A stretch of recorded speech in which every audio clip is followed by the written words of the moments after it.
subjek-subjek yang tidak diperlukan atau perlu diberi pilihan, bukan diwajibkan. Masuk YB, contoh subjek yang tidak diperlukan lagi. Ini contohnya, ini bukan sahaja di sekolah kebangsaan, sekolah menengah maupun di peringkat universiti. Kenapa saya cakap di peringkat universiti? Saya berikan gambaran. Jika seorang law student memerlukan 5 tahun, setahun asasi dan 4 tahun ijazah untuk menghabiskan pengajiannya, tetapi di UK hanya perlu 3 tahun sahaja. Jika kita lihat, ada subjek-subjek yang telah dimandatkan oleh universiti dan atau dimandatkan oleh senat maupun dimandatkan oleh federal government.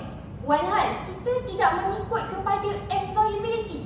Kenapa perlu ada subjek agama? Kenapa perlu ada subjek-subjek mengikut bahasa? Sedangkan kita tidak mengikut kepada employability index. Sebentar, adakah maksud YB bahawa subjek keagamaan, subjek bahasa tidak lagi diperlukan dan tidak relevan? Saya kata di universiti khususnya.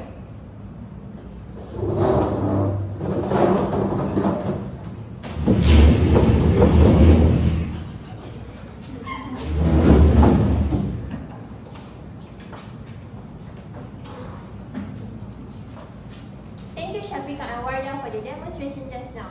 Bismillahirrahmanirrahim. Assalamualaikum warahmatullahi wabarakatuh. Before we start, let me introduce myself. My name is Sarah and here are my teammates Wardah, Syafiqah, Hafizah and Asma. As you can see the demonstration just now, our group will be presenting about an issue that YB Society has put out in the live broadcast recently about eliminating religion-related subject at the university. So this is because he wants to shorten our period study and to keep us out with the other countries like Singapore and United Kingdom. So without further ado, let's proceed with that. Thank you, Sister Sarah. Firstly, we disagree with the statement that has been made by YB Society to eliminate the religious subject in university because to learn about our deen is a continuous thing to do. The root cause of this issue is, of course, we as a Muslim does not apply the laws of Allah in our life. Actually, the laws of Allah should be applied in all aspects, such as in economy, political, education, and so on. When he suggested to eliminate the religious subject, the student will separate the deen from their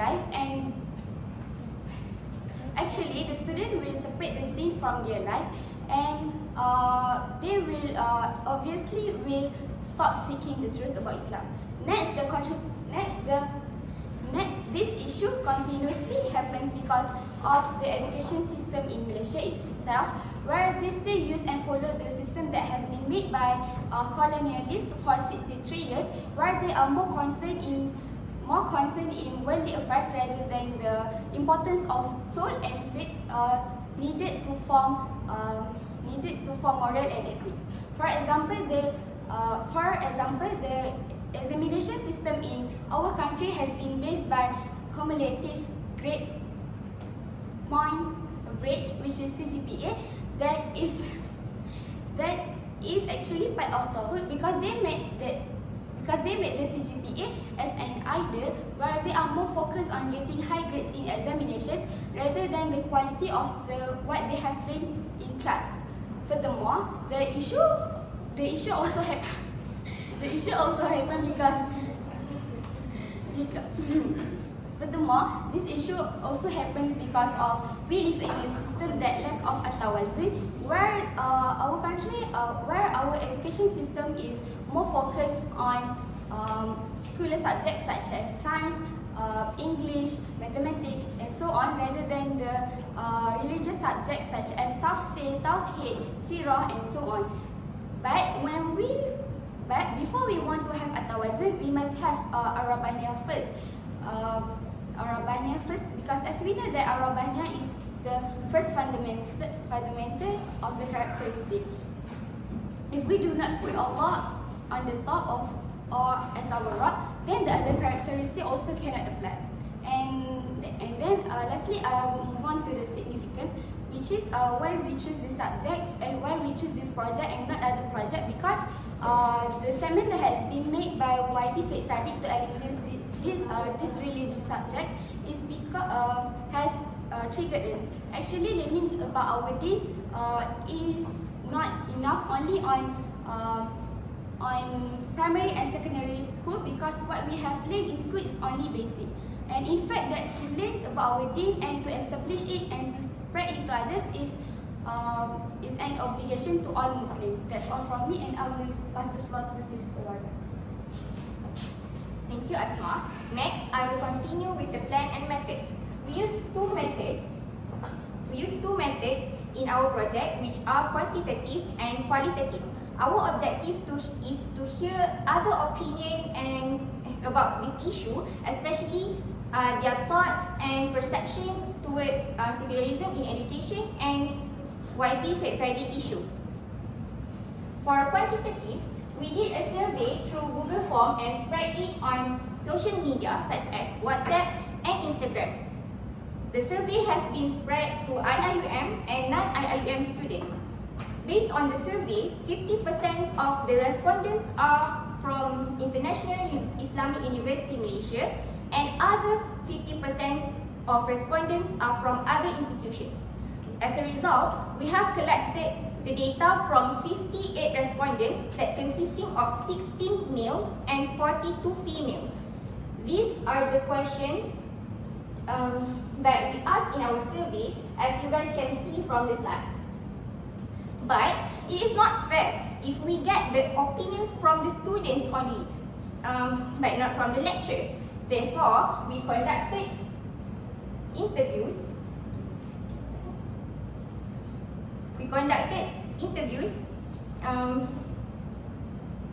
Through Google Meet with two lecturers from different PhD levels and fields, which are Professor Maidia Dr. Rosna Zakaria from Faculty of Science, and the other one is Dr. Muhammad Adili Nur Asikit from the Faculty of Information Technology and Communication. We use the same questions as in the survey, but this time we can ask for more explanation from their answers and justification to get more detailed answers and opinions compared to the quantitative method. I think that's all from me. I'll pass the floor to Shafika. Thank you so much, Warda. So let's move on to finding and discussion. So after we spread the questions to the students, we got a lot of feedbacks and comments. And we have decided to take one of the questions, which is it relevant to the Islamic subjects in universities nowadays to be evaluated? So as you guys can see from the slide, imagine it's good. Okay. As you guys can see from the slide, 86.2% respondents agree that it is relevant to the Islamic subjects in universities nowadays. But if we see from the reason or the response, why they think it's relevant to Islamic subjects, for example, one of them said that our country, Malaysia, is lack of adab, that's why it is relevant to Islamic subjects. And some of them also said that Islamic subjects are relevant because of they can learn how to be an adab person, an akhlaq person, and etc. This shows that we can see here that they thought that Islamic subjects are only limited to learning adab and to things that we are obliged to do in our daily life. For example, salat, zakat, fasting, and etc. But the purpose of we learning Islamic subjects are more than that. For example, the first one, we learn Islamic subjects is because we want to gain knowledge about our own deen. The second one, we wanted to apply what we have learned in our daily life in our perspective.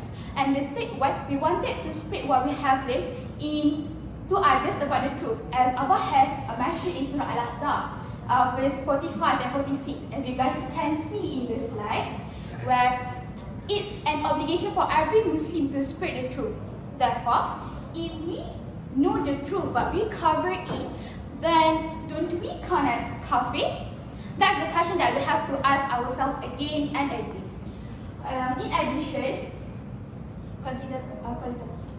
In addition, we also got findings from our interview during the Google Meet, where we asked our interviews one question where we said, in your opinion, do you think that Islamic subjects help you in your work life?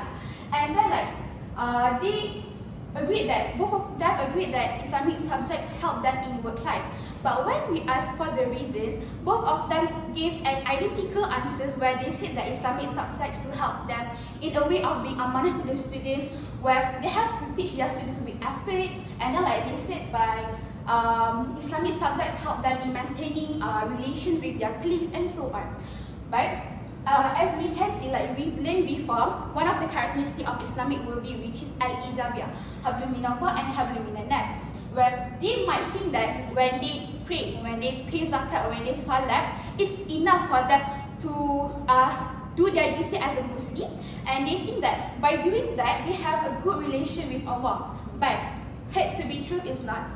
So the question here, how can we wanted to have a good relationship with Allah? So by applying laws of Allah, which is Al-Quran. I give you guys an example where in workplace, for example, where whenever we wanted to make a decision, we have to use laws of Allah, which is Al-Quran, in all decision making. For example, like we have studied before, At-Tawheed is also one of the characteristics of Islamic worldview, where Al-Quran, laws of Allah, is the basis of making decisions.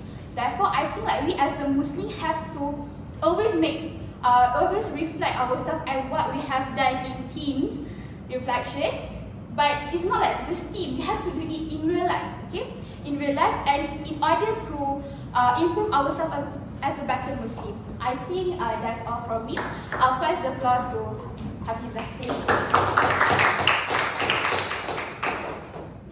Thank you, Shafika, and we will move on to the recommended solution and outcomes. And to solve the problem, of course, we need to establish the laws of rock to remove the secularism in our educational system. From the Surah Shura, verse 30, Allah has commanded us to establish the deen and not be divided. From the previous class, we have learned that the responsibility to establish deen is not limited to prophets only, but to ours also, the Muslim. This is what we always tend to forget and ignore.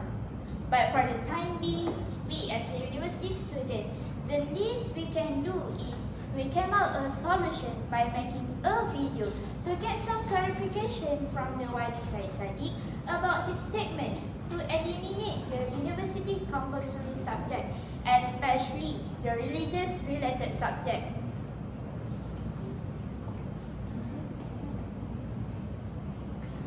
In the video, we call action for Wali Said Sadiq to look the issue that we have raised in the video. There are two issues that we have stated in it, which is the first one, to look back on the weaknesses in our education, in our current educational system, starting from the school until university.